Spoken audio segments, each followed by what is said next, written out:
মনোযোগ এবং ফোকাস বৃদ্ধিতে আমরা আরেকটি ব্যায়াম শিখব। খুব মজার ব্যায়াম। প্রথমে আমরা দুই পায়ের ওপরে সমান ভর রেখে দাঁড়াবো। এরপরে এভাবে ডান পা বাম পায়ের ওপর দিয়ে নিয়ে যাব। বাম পাকে আমরা স্টেবল রাখবো।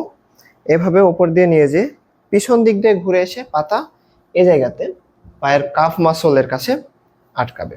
সো আমরা এভাবে এভাবে একটু নিচু হব, একটু ব্যালেন্স ঠিক করার চেষ্টা করব। এটা হলো হাফ পার্ট। এরপরে দুই হাত যেই পা নিচে আছে সেই হাত ওপরে থাকবে এবং অন্য হাত নিচ দিয়ে যাবে। এইভাবে দুই হাত পাশাপাশি লাগবে। এই অবস্থাতে ব্যালেন্স ধরে রেখে যতটুকু সময় থাকতে পারি থাকবো। এরপরে প্রথমে হাত, এরপরে পা ছাড়বো।